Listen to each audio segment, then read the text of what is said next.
No matter your place in the cannabis industry, you're going to have to partner and find some strategic partnerships, which is the title of our next panel.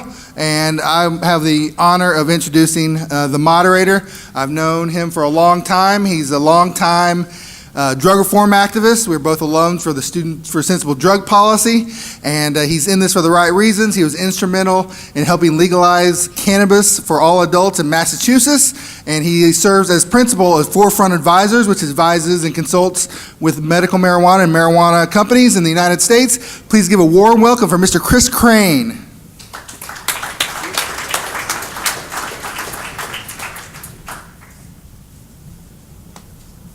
Okay, how's everyone doing? This is like one of the last sessions. Everyone needs to like stand up and stretch. We all good?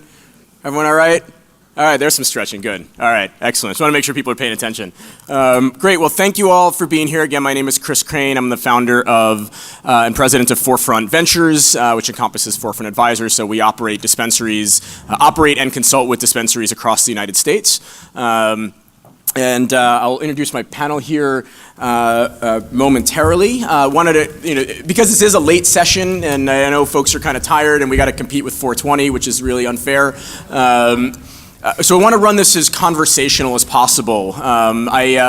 Shameless plug alert, I'm the host of a podcast called Marijuana Today. We do a weekly roundtable discussion on the week's news in politics and industry. So if you haven't checked it out, I recommend you do so. But in order to keep this a little more engaging, I want to sort of run this session podcast style. So I'm going to act more like a host of a discussion group and keep it really conversational. So I'll let everyone take a quick 1-minute introduction, and then we'll just jump into some questions, and hopefully if some time at the end, we'll open it up for Q&A from the audience. So we've got Vatra Sila, who is the head of, I hope I didn't butcher your name. Okay. It was all right. Thank you. All right. She's the head of marketing for Stores in Bickle. You guys are, I'm sure, all familiar with Volcano. It's the most popular vaporizer brand out there in the world. We've got Chris Bunka out on the other end here, who's an author, serial entrepreneur, and chairman and CEO of Lexaria Biosciences. And finally, in the middle, Vincent DeColti, founder of SHO Products, or they're the creators of solventless extraction technology. So if everyone wants to take just a quick minute to give a little bit more of an introduction than my notes, that'd be great. So let's start here. Thank you for the introduction. My name is Vatra, and as Chris mentioned, I'm representing the company Stores in Bickle. We are based in southern Germany. Some of you might be surprised because Mr. Jürgen Bickle isn't here. I'm filling in for him, actually. And I will try to do so as best as I can, and hope you're not too disappointed that he's not speaking himself. Thank you. Yeah, so we're a German company. We're based in southern Germany in a small town called Tuttlingen, where we manufacture medical cannabis vaporizers. So the Volcano, for example. Another example is the Mighty, which is also medically certified. Both are certified in Europe, in Canada, and in Israel at the moment. Yeah, so that's it about the company. I'm the head of marketing, and also I'm the medical device consultant. So I'm the person who is most in contact with patients, with pharmacies, with all the stuff that is really complicated right now in Germany, but it's really exciting. So, thank you, Chris. Why don't you? Hi, Chris Bunka. I'm the chairman and CEO of Lexaria Bioscience Corp. We're a publicly traded company in Canada and the United States. Have offices both in Canada and the U.S. We work on edible and topical forms of absorption and improving the characteristics of cannabis and other drugs as well, to get them into your bloodstream more predictably, generally speaking more enjoyably, and much more quickly than is otherwise possible. So that's what we built our business on. We're talking to companies in many countries around the world about licensing our technology, and that is what we do. Great. And Vincent.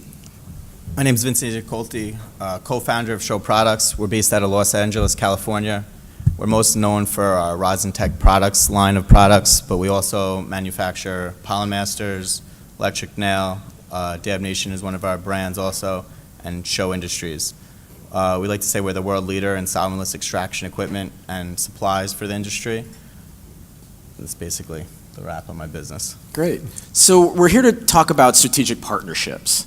I think it's fairly safe to say that in any industry, you're going to need partnerships, you're going to need vendor relationships. And so I'll throw this out to the whole panel. How important are strategic partnerships in the cannabis industry relative to any other industry? Is this just like another widget, or being a manufacturer of another widget, or are there unique aspects to forming partnerships in this industry that you all have encountered?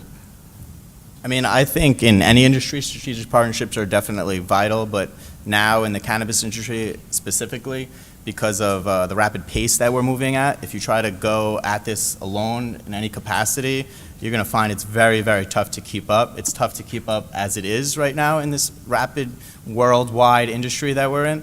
So finding strategic alliances and people that share the same vision you is a key role to, I think, success in this industry right now.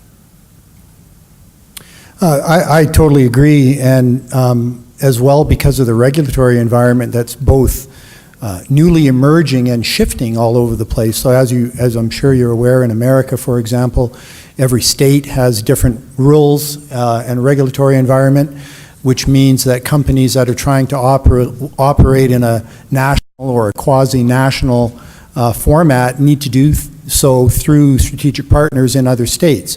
The cannabis laws in the United States are such that obviously it's still federally illegal, but even where it is legal at the state level, a corporation, for example, that is incorporated, say, in the state of California, is not permitted to do business in the state of Colorado. It needs to be owned and operated, generally speaking, within each state. Now, there are exceptions to that, but partnering is very, very important for the regulatory reasons. It's also really important as the industry is growing up right before your eyes, because everybody around the world, it's not just Germany, everybody starts by selling flour. That's where it starts. It starts with medical and it starts with flour, but that is not where it finishes. It finishes with consumer products. And just because somebody is really good at growing a plant doesn't mean they know a darn thing about how to make soda pop or a chocolate bar or a cookie or anything else that you might want to consume. So you're seeing a lot of developments nationally and internationally with consumer products companies, tobacco companies. Everybody knows about Constellation Brands having written a big check to a Canadian company. Constellation, of course, is an alcohol company. So it's the partnering between the expertise levels in the cannabis sector as well as in the consumer products sectors that we think is where you're going to see most of the strategic partnering, as well as to meet the regional jurisdictional demands. Right.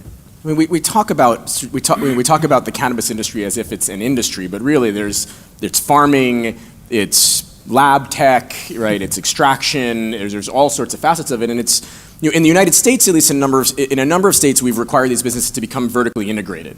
And it's like asking somebody to be an expert in all sorts of things. It's like saying you're going to open a clothing store, you also have to be a cotton farmer. Right? This doesn't really happen in other industries, and so as this develops, it's inevitable that you're going to have to form these types of partnerships in order to be successful, because it's going to come down to more and more specialization. Right? Nobody's going to really be an expert in everything, right? If you are, you're going to be a consultant. You're probably not going to be an operator.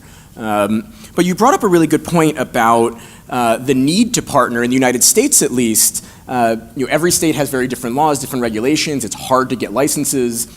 My company is a multi-state operator, and we can't just go into a new state on our own and be a carpetbagger. Right? I don't know for the Europeans if you're all familiar with the term carpetbagger, right? But it basically means you're going in and you're trying to do business in somebody else's turf without having any ties to that community. You can't win a license in most places as a pure carpetbagger. You have to find a good local strategic partner that understands the political environment, that understands the business climate, or you have virtually no chance of getting into that market.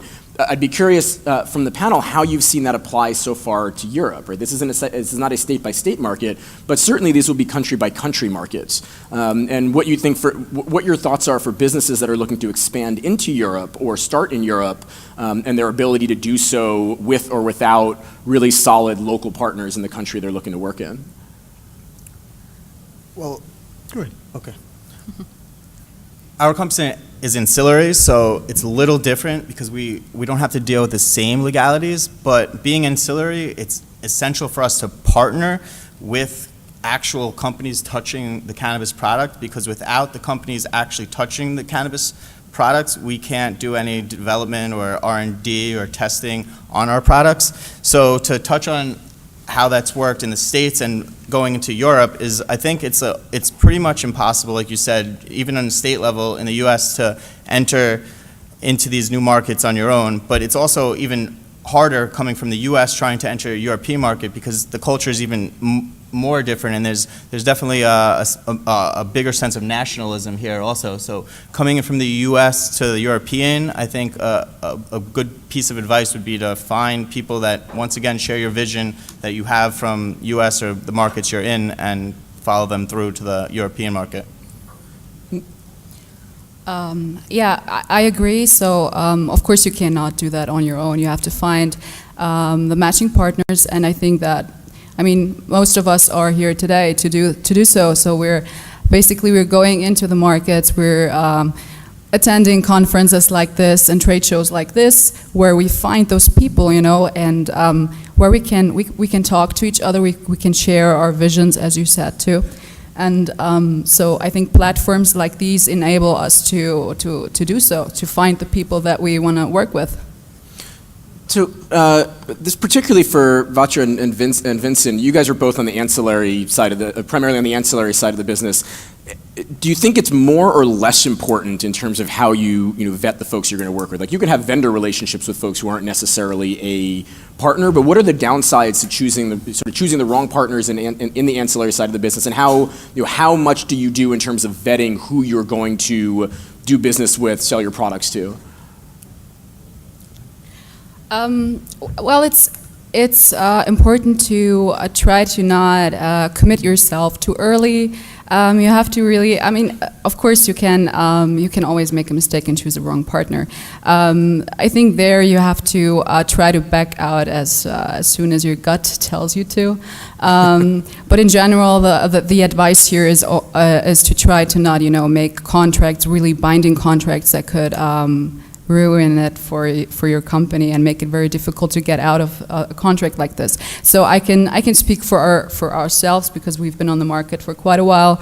We keep the contracts, at least in the beginning, really loose, and try to build up a relationship of trust with the people that we work with, and then decide based on the past couple of years, couple of months, try and see how we work together, and then maybe get into a real serious business relationship. Very smart. Yeah, just to touch on that quickly, I just think just not signing exclusive deals right now as ancillary companies is a big thing, because the markets are changing every day. Companies go in and out of business. You don't want to be locked to one person. You can have a verbal exclusive agreement where if you think they're going to live up to it, that you can move forward in that manner, and just not contractually bind yourself, and see if you both work together and you can live up to your end of the bargain and they can live up to their end of the bargain before you actually contractualize that. Right. And Kris, on the non-ancillary side, I mean, your business is fairly unique in that it sounds to me, and forgive me, I'm not intimately familiar with the business, but it sounds to me like you're a licensing play, right? Like you're licensing your technology to manufacturers, right? You're not going out and winning licenses in every state in the United States, right? You're going to find license holders and you're going to license that technology. That's really hard to do on a short-term basis, right? It's really hard to just dance with somebody without jumping in full time. So how do you go about the vetting process to make sure that you don't wind up in a long-term partnership relationship with someone that you ultimately don't want to work with? Because those are pretty messy to untangle. They are really, you're right, they're really difficult. It's sort of like getting married every time, over and over and over again. Our sales cycle is traditionally 6 to 18 months. It takes us 6 to 18 months to close a single client, because we work with manufacturers of consumer products, and so we're working with chocolate companies and beer companies and wine companies and protein bar and protein drinks and all sorts of different products that you can imagine. And we work with their food formulators and their biochemists, and we have to make sure that things work. So there's round after round after round of formulating and testing. We do clinical trials. Right now, I mean, this is April, right? So in the last 3.5 months, we've completed a rodent nicotine absorption study. We've completed a skin absorption study in San Francisco. We're entering into a human clinical study on CBD in a capsule format in Eastern Europe that actually started this week. We're in the middle of a 2-year research and development program with the federal government of Canada. So we have a lot of different things going on, and the partnerships for finished goods are really, really complex because you also have to comply with the regulatory environment in every country for that food product. Mm-hmm. So when we think about our strategic partnering from Lexaria, we really we include the cannabis industry, growers and cannabis products manufacturers, but for us it includes beverage companies, alcohol companies, tobacco companies, pharmaceutical companies, because our technology is applicable to nicotine delivery and vitamins and pain relief and other things. So it's an integral part of our business. Not a single day goes by when we're not working on one partnering agreement or another one. And quite frankly, if we weren't good at it, we wouldn't survive. So we have to do it every single day. Yeah, it is a challenge. Like, we face this as well. As I mentioned, we're multi-state operators, so we'll go into another state, we'll try and find somebody in that state who offers something, tangible that we don't have, local connections, local real estate, a real connection, a real tie to local community. Generally, they're going to come in a minority partner position. And we've done a lot of these in consulting deals where we have sort of long-term consulting relationships. And, one of the things that we've found is there's often not time when you're building these relationships to really vet somebody over the long run before you have to commit to doing this, right? We're going to apply for a license together. You got to form a company.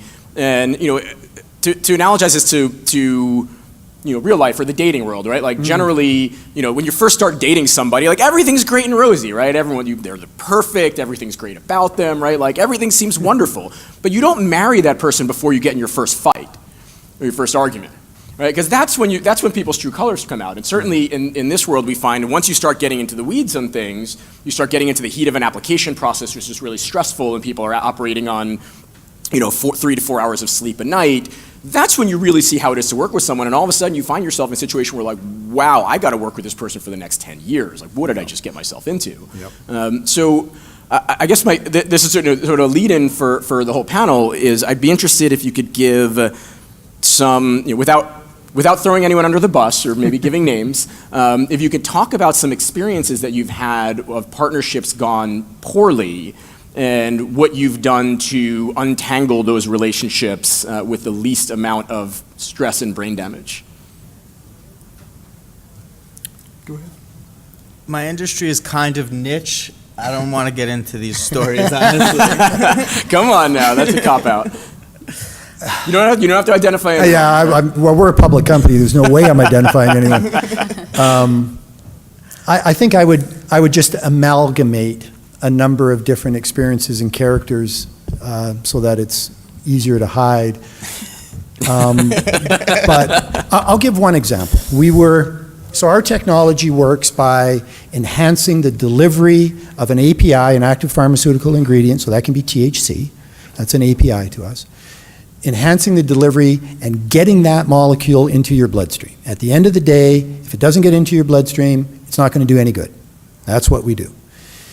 So we'd been approached by a company in California and took the call, and they were a leading force, a well-known company, private, in California, one of the biggest companies in their particular niche. So this is a company that's probably selling, I'm going to guess, $60 to maybe $90 million a year. That's probably their revenue.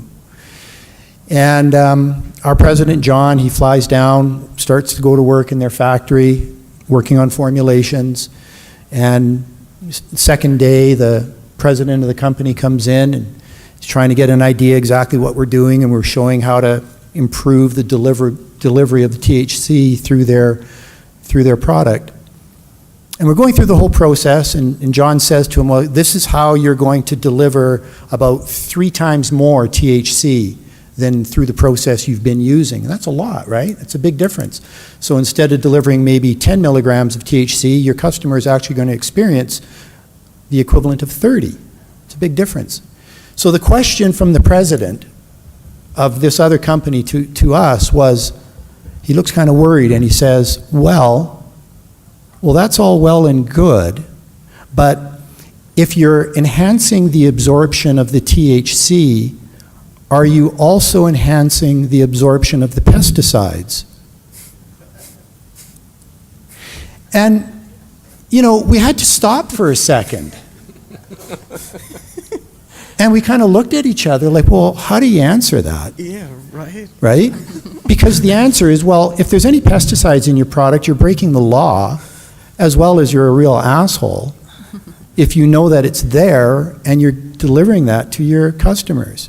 The reality in California is that independent studies over and over and over again, pre-January 1, showed that over 90% of all the cannabis sold on the street or through dispensaries in the state of California before regulation is contaminated with pesticides, herbicides, or heavy metals.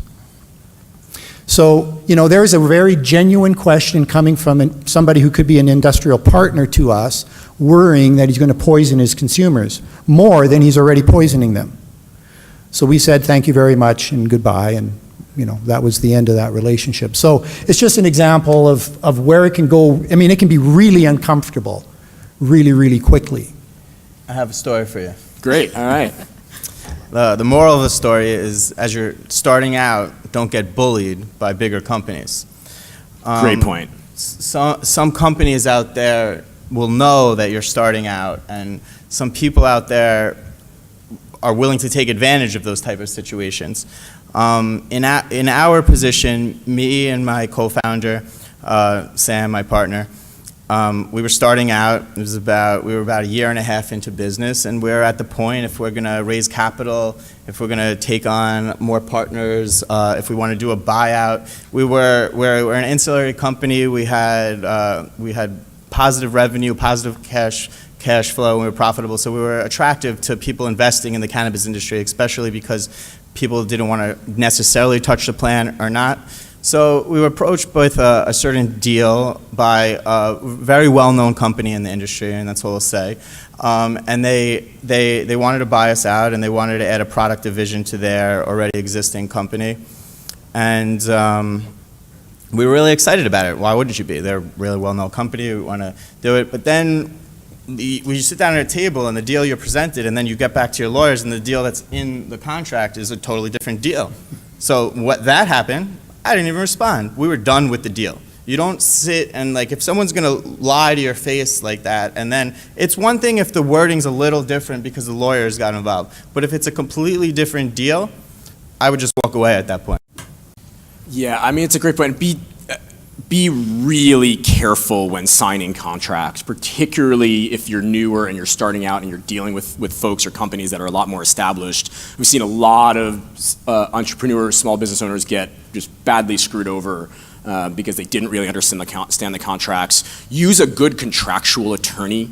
There are a lot of cannabis attorneys who can be very good at understanding regulations, but I've found a lot of cannabis attorneys tend to try and do more than what's outside their area of expertise. You really want a good contracts lawyer or good business lawyer to look over those contracts before you sign them. And I'll give an example here, also the nameless company, but we got a hold of an operating agreement this was a dispensary operation where the investors, who were quite sophisticated and had been around for a while, signed an operating agreement with the folks who had originally won the license, and it created, which is very common, two classes of shares for the founders and then for the investors, and usually there's more protections for the investors, which makes sense to protect your money, but they basically created a class of shares where the original shareholders could be removed for cause, for all these different reasons, right? Or if they're a subject of a criminal investigation, and then the investors could never be removed for any reason, including cause.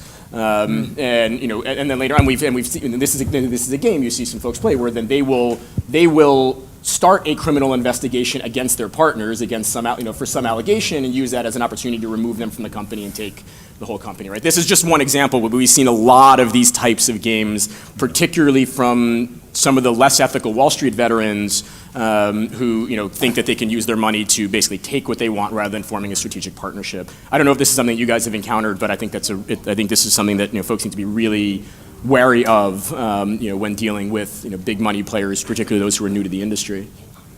Oh yeah, I mean, if there's a universal piece of advice, look, I'm almost 60 years old. I've been in business a long, long time in a lot of different sectors in different countries. Do not try to save money by not using a good law firm. Just don't do it. Don't even think about doing it. Right now, we have 5 different law firms that are regularly engaged by us. One's for intellectual property, one's for cannabis law, contract law, all sorts of different things. And I don't like spending money. I don't like wasting money. But a good contract and understanding what it is that you're signing and making sure that you're asking for the thing that you think you're asking for and you're not asking for something completely different because you used the wrong word. I've seen it. One wrong word in a sentence. Understand your grammar. Understand what it is that you're talking about. It's really important. Contract law is very important. Excellent. So we've got about 5 minutes left here, and I want to open it up for any quick audience questions. Let's hear it again for the panel too, by the way. Very informative. Thank you. Always be careful who you work with. Humans are all humans. Your question? Oh, there you are. Hi, Marguerite. Thank you for coming to meet me. I appreciate it. You can all take a note. So my question is kind of like a follow-up. It's very careful to go out there and do your due diligence on both sides, right? Is basically what you're saying. Absolutely. And how are some of the clever non-legal ways to do due diligence that you might, I mean, it is important to have a lawyer, but what are the common sense things that you would suggest as a panel with international experience? Because there are other gotchas. I would vet the people that you're going to business by other people they've done business with. Yes. Pattern of behavior holds true a lot of times. So credibility, like build their credibility through ask them for some references, some people that they work with, see who they do business with, because who they do business with has a lot to say. What they have to say about them has a lot to say about their character and how they're going to do business with you moving forward. Run a background check. Like if Yeah, you can even run hires their services that do background checks on folks, it's you'd be perfectly amazed at what you legitimate. find. Yeah, to hire somebody to do a background check. If you've got hundreds of thousands of dollars, look, I'm a venture capitalist for almost 20 years. I've written checks to hundreds of companies in my career. Check them out. How much money are you spending? Are you spending nothing, but your whole life is at risk? Your business, something you've worked on for 20 years? Check them out. Spend the money.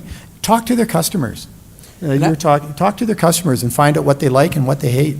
Yeah, one thing I found helpful is to ask potential partners, tell me about a business relationship that's gone wrong. Everyone's had them. It doesn't necessarily mean that they've done wrong or that they're, unethical. But, tell me about a relationship that's gone wrong. What went wrong? How did you handle the situation? And can I talk to the person on the other side of that? Yeah. Right? And oftentimes, we'll do that. I'll actually talk to people who've been in business disputes, and I'll look at both sides and say, yeah, I'm comfortable with the way that went down. Like, business disputes happen. It doesn't necessarily mean that these are unethical, bad people, but it's good to understand the disputes that people have been in and how they resolve those situations, how folks are feeling about it after the fact. Yeah, I agree with that. I agree. That's good. Yeah, all right. Good evening, panel. Do you foresee the rules in the United States changing to export products into other countries? I do, but it's, trying to put a time frame on that is impossible, right? Eventually, federal prohibition in the United States has to end. I'm certain, I don't like using the inevitable word because I think that disincentivizes people to get involved in advocacy and activism to make this happen. If people think it's inevitable, right, they're less incentivized to get involved. But we are at over 60% support publicly.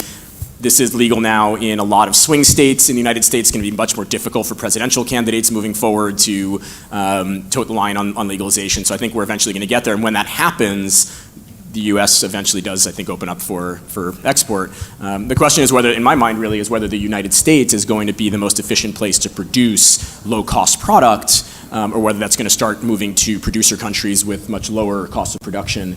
I think it's going to be a combination. I think that's going to take a while. Open question at the moment. I think those are excellent comments. I would actually split the question into two, though, because I think you're going to have a different answer on cannabis than you are on hemp. Yeah. And the wave that's hitting America right now, listen, we buy hemp oil. That's one of the things we do, and we've been buying it for years. I have watched the price of CBD and hemp oil drop from 16 to 17 cents a milligram about 3.5 years ago. It's currently around 1.1 cent. That is more than a 90% reduction, and it is going to drop a ton this year, because for the first time in American history, modern American history, you're going to have tens of thousands of acres of hemp grown outdoors. It's being planted right now in the spring. It's going to be harvested this summer and fall. The American farm advocacy groups are very, very, very strong. I'll bet you will see hemp and CBD being exported from the United States 2 to 4 years. THC, I think, is quite a bit further down the road. All I have is I agree with maybe U.S. might not be the best economic place to be growing cannabis. People are starting to look at South America, West Africa, other places that might be cheaper labor and cheaper energy costs to grow cannabis. That's right. But we still do grow the best cannabis. For sure. Yes. Oh, sorry. I get excited. Excellent. I didn't mean to be so loud, but So, I mean, but that's the thing. Like, I think we're out of time, but I would love to talk about the commodity versus the craft aspect, because your first thing is like, well, we can always do it for the lower price, but is that always the better way? Do people Outdoor always want to cannabis smoke? for extraction versus indoor small batch craft will be living in the United States, but it's a Yeah, I higher think price that's point right, for that crop. They're two different products at the end of the day. People Yeah, buy different fancy markets. beer from Germany in America all the time, so we will see. Thank you all very much for the panel. Thank you, everybody.